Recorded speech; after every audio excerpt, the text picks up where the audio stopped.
So underpinning a harmonious society, an inclusive society, underpinning a vibrant economy, we must have a constructive politics which puts Singapore first. Our politics are not constant. It's evolving. It happens in every country. It's happening in Singapore. Nothing is permanent. No situation is forever. No solution works indefinitely. Our politics is evolving in response to new economic and social realities because our economy is facing challenges for the future, because our society is aging, is having greater income gaps, is becoming more diverse. Therefore, our politics is reflecting these social and economic conditions. There are more diverse interests and perspectives among different segments of the population. We have a better educated population. They want to hear more alternative voices. They like closer engagement. And they believe in a different relationship in the government. As one of them said, in the old days we were here, the government is here. Now we are here, the government is here. The gap is not so big, so therefore the relationship has changed. And I think that's correct, and the relationship ought to change. The internet is playing a role. It's not just a passive medium, but it also shapes our interactions. And it redefines our sense of belonging and affinity, because on the internet, you are not necessarily interacting with your neighbor or with a fellow Singaporean, or even your classmate in school. It could be your special interest group who may live in California or Australia. It could be your World of Warcraft opponent who might be in Eastern Europe or Russia or China farming for money. It could be a tiny little interest group collecting stamps or building model aeroplanes, but each person, each group fragmented into your little narrow-casted sub-society, not one inclusive, cohesive Singapore society. And that makes for a different politics. And we saw the effects this year in 2 elections, in May, the general election, and in August at the presidential election. I think it's necessary and healthy for our politics to adapt to changes in our society and to be up to date and in sync with the times. Because if we don't adapt as the society goes, it's brittle and one day it will break. But we cannot assume that just because you are changing, you are moving forward. You could be going the wrong way, you could get into a dead end. We have consciously to find the right way forward so as to avoid problems which other countries have run into. Singapore is not quite the same as other countries. Many things have changed, but one thing has not changed, and we still need a capable and an effective government. We're always a small country.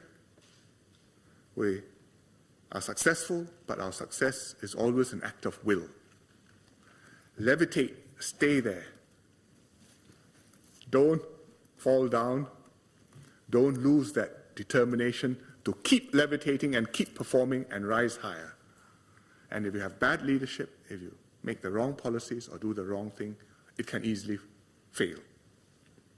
So therefore, we are different from other countries. We cannot have a low-key government, unlike, say, Switzerland, where you just have a council of ministers and the ministers take turns to be the prime minister. Or like the Scandinavian countries, where it's a very homogeneous society. Your neighbors are also successful societies, homogeneous, similar to yours, and the society can run itself. Civil servants can run it, and the politicians, well, you add to the system, but life can go on. Least of all can you afford in Singapore gridlock or malfunction, which happens in many first world parliaments. Belgium is a very interesting case. In 67 years, they have had 45 governments. So about once every year plus. And for the last 500 days, since the last election, they've had no government at all, because they have not been able to form a coalition There's no vote of confidence, so there's no government, but the old Prime Minister is still there and he's still conducting business and life goes on. Japan, a much more established society than us, has had 6 Prime Ministers in 5 years. I think if that happens in Singapore, we are in serious trouble. So how do we respond to this new political situation? I think first of all, we have to take a much more open approach to government and to governance, the way we organize ourselves, the way we conduct our affairs. Welcome different views. Reach out to diverse groups, including critics. Hear them. Exchange with them. Pick up ideas from them. Persuade them. Share more information with the public, whether it's information on population trends, whether it's information on our employment figures, our foreign workers, even GIC investments. We are publishing more information now than we used to do, whatever we can. Not everything can be disclosed. We don't want to tell the world the overall size of our reserves. We cannot publish our defense plans. But wherever possible, we will disclose more rather than less. And as we go forward, we will review the rules and what we are putting out. And I'm sure over time, we will do progressively more. We need to engage citizens more in the decisions affecting them. Across the wide range, from special narrow groups, VWOs helping special needs children, or nature groups, or animal welfare groups, to special issues, specific issues which are important, but where there are specific groups which are concerned, like looking at the CPF, which concerns workers, which concerns employers, and the older workers, they want their CPF rates revised, and the government is working with NTUC and with employers to review the question. But even on broader issues, like population, like immigration, I think it's constructive for us to have a discussion, to debate, to examine the facts, to understand what the trade-offs are, to focus minds. A month or two ago, the Institute of Policy Studies put out a paper showing various projections of how Singapore's population will grow or shrink over the next decade on certain different assumptions. It's not a conclusive last word, but it was a very helpful contribution to the public debate. I think it helped to educate people and make them understand what this is about. And I think over the next year, we'll put out more papers, we'll discuss them, get people to focus their minds and to understand that we actually face very serious trade-offs. There's no free lunch. You can say you want to have fewer, but if you have fewer, there are serious consequences. But the public debate is not the free-for-all, and there are risks. The French tried this. They had a debate on what it meant to be French, because they wanted to close over some of the fault lines in their society between the immigrants, the Muslims, and the non-Muslims in France. Immigrants, mainly Muslims. But it took a nasty turn. It became a xenophobic discussion. The government had to try and smooth things down and distance themselves from the debate. So while we debate sensitive issues, we have to be very careful not to let sensible, moderate, thoughtful views be drowned out by unthinking xenophobia. So that's the first thing we do, take a more open approach to government. The second thing we must do is to have more space for civic society and for the government to pull back wherever possible, so as to have Singaporeans take the lead and act on their own. I spoke about this at the National Day rally. I described the Yellow Ribbon program and how volunteers were doing a lot of good work, helping prisoners rehabilitate themselves. But there are many other examples, and when you're talking about aging, about an aging society and preparing for that, there, of all places, we will need lots and lots of civic society to be involved. And some of them are already active doing good things. For example, there is a Young at Heart Community College. Some of you may have heard of it. It's in South Marine Parade, started by the Marine Parade Family Service Center and Southeast CDC. They call it YAH, Y-A-H, exclamation mark. So, although it has to deal with aging, they are young at heart. And the idea is to help the elderly to learn more about being self-reliant and leading an active lifestyle. And the people who come for their courses are trained as community education ambassadors, and then they go out and they promote awareness of wider issues.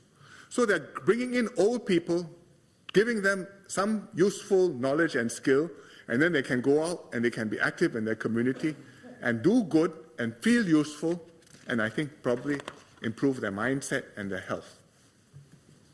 So we need many more of this, one in every constituency times 88 constituencies and even more.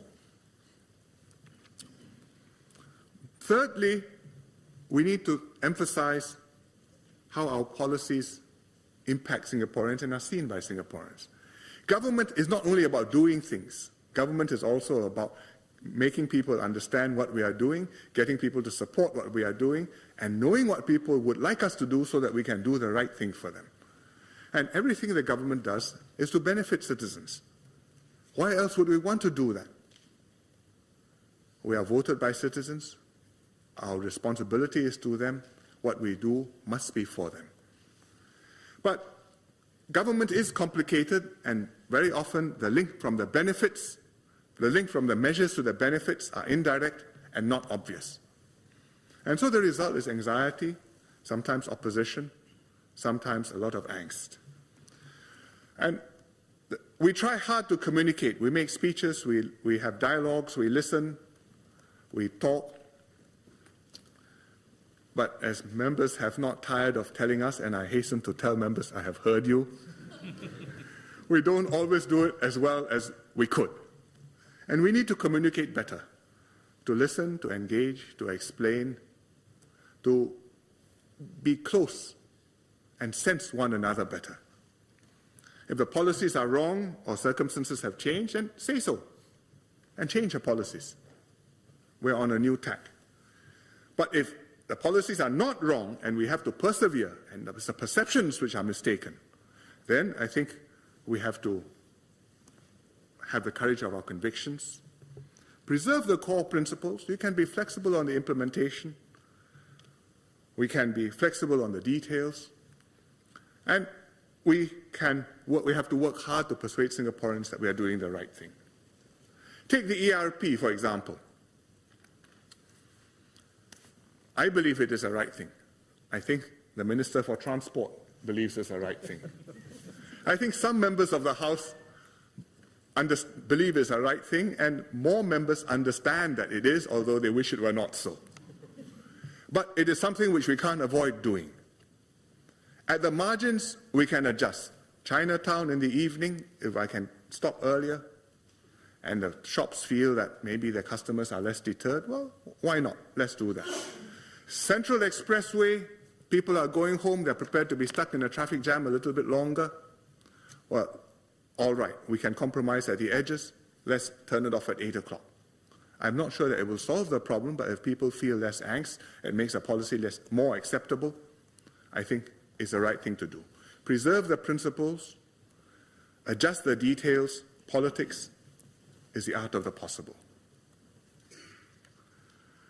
Finally, we need to harness the power of the new media, to use it better to engage and connect with citizens, to manage it better to encourage responsible and constructive behavior. We need to strengthen what is called digital judgment, and we need to set new norms and rules. What is digital judgment? That means the good sense to know that what you saw on the website doesn't mean it's real just because it's on the website. And just because it's in Wikipedia doesn't mean it's true. Ask, find out, verify. We didn't invent the term digital judgment. The British talk about it because they did surveys and they found that actually people don't have good digital judgment. When they see something on the web, they tend to believe it. If they hear it from the government, they tend to disbelieve it. They don't have controlled media. Neither do we. But they have a problem, so do we. And we have to get people to be more sophisticated, to understand the internet is very good, the internet is very interesting, many good things there, quite a number of lemons. And you need norms and rules to deal with a new situation, not envisaged in the norms and rules which had to do with print media, with speeches in person, when now you have anonymous stuff going around, when now you have instant stuff which can proliferate and go viral. So the British and other countries, the Americans too, they have laws on cyber terrorism, cyberbullying. They have laws to prevent people from misusing the internet to sometimes very bad purposes. I mean, you will have heard of one American woman who pretended to be a young girl and befriended another young girl and tormented this other person until she committed suicide. Because why? Because there was some conflict between that girl and this woman's daughter. So a woman pretended to be a young girl and did this on the internet. Are adequate laws existing? Not yet. Do we need something? I think we have to study how we can do this. It won't be 100% foolproof, but it will be necessary, and it's something which MICA is fully focused on. Finally, we need to enlarge the common space shared by Singaporeans. This is a broad, continuing effort. The internet is pulling us in different directions. The world is pulling us in different directions. So many opportunities in so many countries, so many exciting possibilities for different people to pursue. How do we pull everybody together so that we feel Singaporean together, that we are anchored, this is home truly, as the song says. We have to make maximum use of our schools, national service experience, our HDB communities, our National Day parades, events, major developments which we share, things we go through together, whether it's SARS or economic crisis, so that we have shared reference points, shared memories, and we feel one together. But it's a continuing effort, and it's something which we must pick up. Again, the government can't do this. Really, it's a national effort. The government, at the end of all this, in a new normal, in a new environment, still has a duty to run Singapore. Having heard all views, it has to decide, what are we going to do? This is the way we go. It's what we were elected for. It's what the electorate expects of us, to produce results and to present our record to voters at the next election for them to judge whether they're satisfied or not satisfied. The government is one of our political institutions. The Parliament is another, the presidency is another, and we need strong political institutions to have a good government to work well. And they have to be strengthened and brought up, kept up to date. Several MPs have talked about this. Ms. Denise Phua and Mr. Dr. Janil Puthucheary suggested reviewing the NCMP scheme, the NMP scheme, the elected president schemes, and ask, are they still relevant in a new environment?